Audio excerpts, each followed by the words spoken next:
planning system is integral to the way we're going to deal with environmental and climate crises. And it's important because those challenges are fundamentally spatial. Our planning is therefore very important because it provides a whole series of mechanisms and processes at national, regional and local level where we can begin to think about how we solve some of those wider crises, but in a way that's sensitive to local conditions. In my research, I've always been interested in how far planning systems can promote sustainable development. And within that, I've been particularly interested in challenges around energy, because many of the challenges of creating a more sustainable energy system are spatial, and my research has tried to address that. Students get to participate in this research in lots of ways while they're here with us.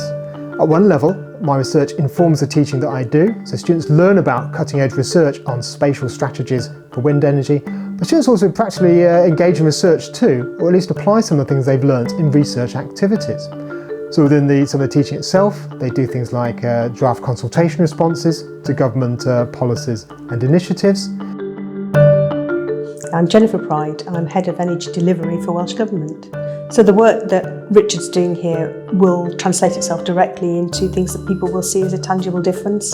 So understanding where particularly we need to improve the energy efficiency of homes and do more insulation, and where the best places are to situate things like rooftop solar, and how we can knit those together into smart local systems that keep the energy and the benefits from generating that energy a lot more locally.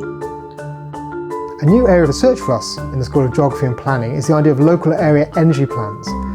These are being rolled out in many areas. The Welsh Government's committed to rolling them out across Wales with local authorities. And these are seen as a key tool for helping us create net zero energy systems.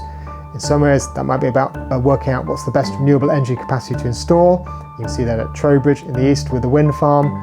In some, it may be about integral solar panels on housing and other solutions like heat pumps. In some cases, it might be about district heating, which supplies an area with a centrally created heating source. In the school, research-led learning means that we teach students on the basis of the expertise and excellence of our research. I think it's really important that Richard's students learn about his research, that they can see what his expertise and insight is leading to in terms of changes to our environment, how it's managed. It means they can engage with his knowledge, they can understand how it's applied to current challenges and issues, and it can inspire them to understand and pursue a career related to both research and issues around planning for tomorrow's environment. I think the future for planning is really exciting. When we look at the challenges we face in things like creating a sustainable energy system and dealing with the climate crisis, we really need people with the kind of skills that planners have, not only in the wider issues, but in thinking through solutions that work for people and places.